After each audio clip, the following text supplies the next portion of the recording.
Welcome students to my class of BA Part 2 English Literature. We are continuing with paper 1 section A, and as I mentioned in the last video, John Keats' To Autumn is the last poem of section A, and we have covered all the pre-romantic romantic poets prescribed in your syllabus in section A. This is part 2 of John Keats' To Autumn, because there are three stanzas in this poem, and we had covered the introductory part and stanza 1 in lecture 1 of this. And just to recapitulate something about John Keats, that he, at a very short span of his life, had gained literary distinction, and as we all have come to understand, that the Romantic movement in literature reached its culmination or its high point in the first quarter of the 19th century. And one of the main characteristics of this movement was a new awareness and a new awakening to the beauty of nature. Because in the earlier centuries, that is the 17th and the 18th century literature, nature had been put to a side track, because social life was a subject for the main subject for the poets. And Dryden, Pope, Johnson, they all focused on they are called the neoclassical writers, and they focused on the court life and ignored references to nature. And coming to Keats, we also have read Wordsworth and Shelley and other pre-romantic romantic poets, and we find that the attitude towards nature of different poets is treated differently. And as we studied that Wordsworth, he spiritualizes nature, and he has a tendency to idealize nature and invest it with a mystic or philosophical significance. And he's essentially we can call a visionary in his apprehension of nature. And Shelley, he also has a different kind of an attitude towards nature, because he intellectualizes nature. But when we come to study poems of Keats, we find that he tries to just capture the changing aspects of the beautiful world of nature as reminders of a changeless reality. And he visualizes nature more in pictorial, visual images than in philosophical terms. So the descriptive element is more pronounced in Keats's poetry than the reflective. And he keeps on reminding us of the painful contrast in his poetry between the change and decay and death, which are the order of human life and the permanence of nature. So, this would be the aspect of nature that would be a highlight in Keats's poetry. So, when we were studying the first stanza, we also noted that this poem is divided into three stanzas of 11 lines each, and the poem, or the whole of the poem, describes the progression or the movement through the autumn season, whereby the beginning from the late maturation of the crops in the autumn season, which was described in the first stanza, where all the fruits and the vines were filled to core with ripeness and maturity. Then, in the second stanza, which we'll be studying, we will read about from the late maturation of the crops to the harvest. So, how after maturation, the process of harvest is also a characteristic feature of the autumn season. And in the last stanza, third stanza, we will be studying about the last days of autumn when winter is reaching. So, in the second stanza, which we are going to study, the poet will focus on the harvest activities during autumn season. And also, because Keats, you will note that Keats is a poet of senses, and he sees nature through, involves all the five senses.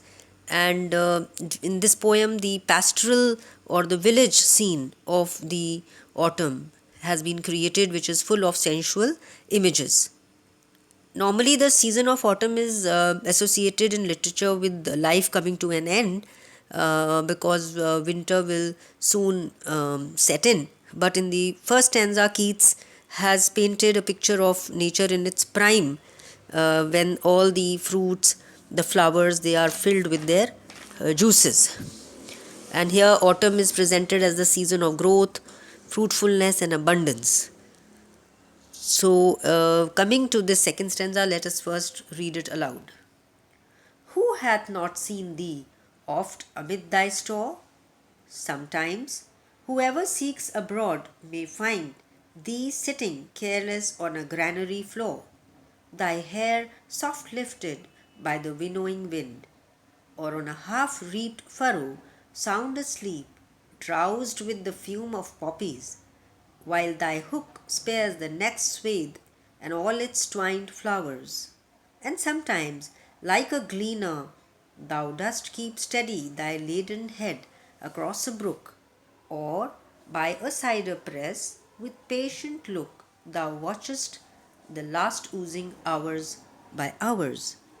So we find that, like in stanza 1 and stanza 2, Keats again personifies autumn season as a female, and in the first stanza, the in the first two lines, the poet had introduced the main character of the poem, that is autumn as a woman and sun as a man. And this personification, as you might now be clear, is a way in which human character uh, is bestowed on inhuman thing or animal or an abstract idea.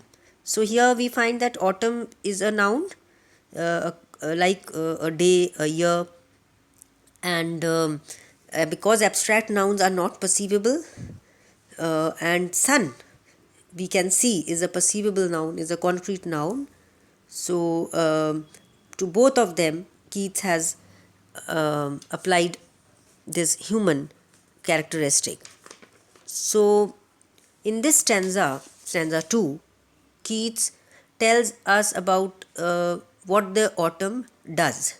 What are the things that the autumn season brings with it, and the works that are done during this time in a village side. And we see that the second stanza begins with a rhetorical question, which also is a literary device. So the poet puts a direct question to autumn when he says, who hath means has, who has not seen thee?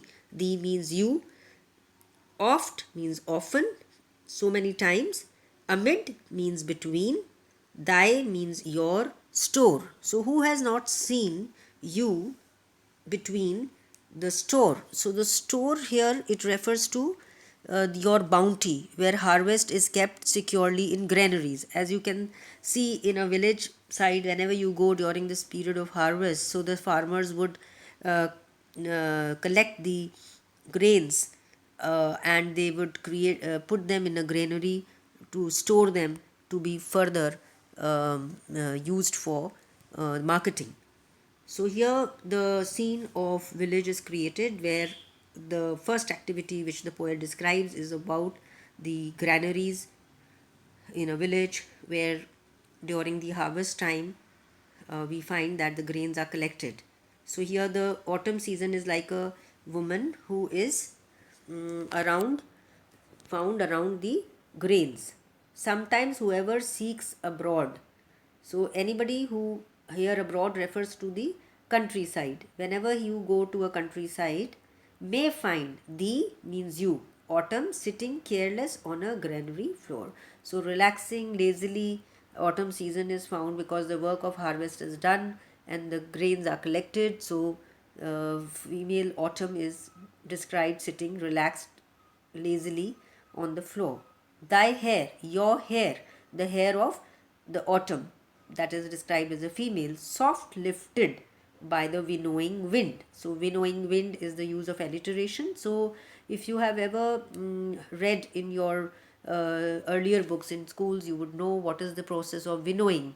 So, when we want to remove the shaft from the seeds to separate the wheat from its hair like shaft, Then we use the process of winnowing, where the wind is helping to remove the light chaff from the seed. So the seed separates and the chaff is removed, which is used as a fodder for the cattle, and the seed is used for purpose of human consumption. So the hair, so the like the hair of the seed, that is the chaff, moves away when the wind flows. So the winnowing wind is the wind which winnows or removes the chaff from the seed. So therefore it calls thy hair soft lifted by the winnowing wind. So the wind removes the chaff from the seeds. So this is what is happening. And in the next line, thy hair soft lifted by the winnowing wind, as you can see in this picture, the process of winnowing, the seeds are at because of the help of the wind, the chaff is removed from the seeds, and this process takes place. Or on a half reaped furrow sound asleep. So what is the other thing that happens during the autumn season? That the furrows are these deep lines which are created by the process of plowing, so that the seeds would be planted for the next season. So autumn, as a female, sometimes is also seen lying down in the half reaped. It is not fully reaped furrow, some of the work is still left, but autumn seems to find herself asleep on these furrows. Why does it find itself asleep? Because it is drowsed with the fume of poppies. So here another idea is evoked when the poet says that the autumn is drowsed. So drowse is because of the poppies. So what is the link between being drowsed and the poppy flowers? Because the intoxication or the sleep inducing fumes or aroma of the poppy flowers. So poppy is, if you have ever seen it, is a red colored flower, as you can see in the picture, which contains certain kinds of alkaloids like morphine, which drowse us.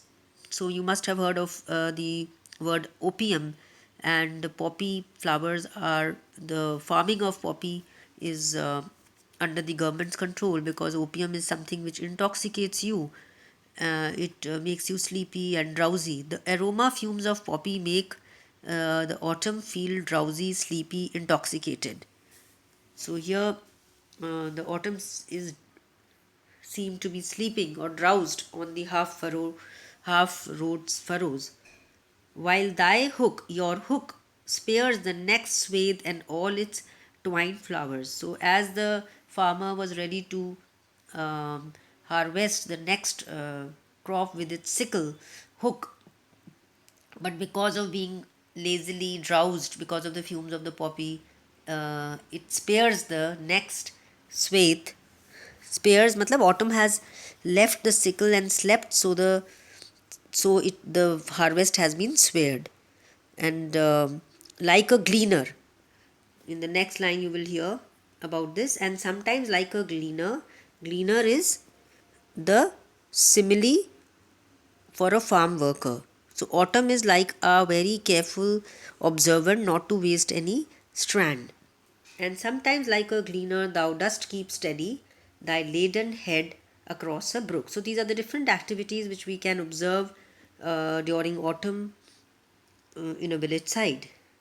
Or what else would the autumn do? Or by a cider press with patient look thou watchest the last oozings hours by hours. So the last thing that the autumn does is, so what is a cider press? It's an instrument that crushes apples. So in the autumn season, noticing the juice being oozed out, coming out of this press, this whole instrument, and so we find that cider is basically the overripe apples, which at the end of the season are now too much ripe and so cannot be used for eating directly, but to be used as a late autumn beverage. So this process slowly takes place, a slow progress of cider press where the apples are crushed in this machine and the juice oozes out or comes out. So this is the lazy tone which has been used, and throughout in the poetry you will find that the different literary devices have been used. And literary devices are basically the techniques or the tools used by the poets to give their writing style, emphasis, and enrich the meaning of their work. So, personification was definitely used, and throughout, autumn and sun have been personified. And imagery, you will find here that Keats is very good in evoking the visual imagery, and besides that, all the five um, imagery is based on our five senses, that is, sight, hearing, smell, taste, and touch. So you can really feel that you are in that village where all these happenings of the harvest and oozing of the apple from the cider press, and you can feel the smell, the sight of the village side, which has been created by Keats in this poem, in this stanza. So this was the second stanza, and we will continue in our next video, the last stanza. With this, we will come to a completion of the last poem of our stanza, section A of paper 1. Thank you.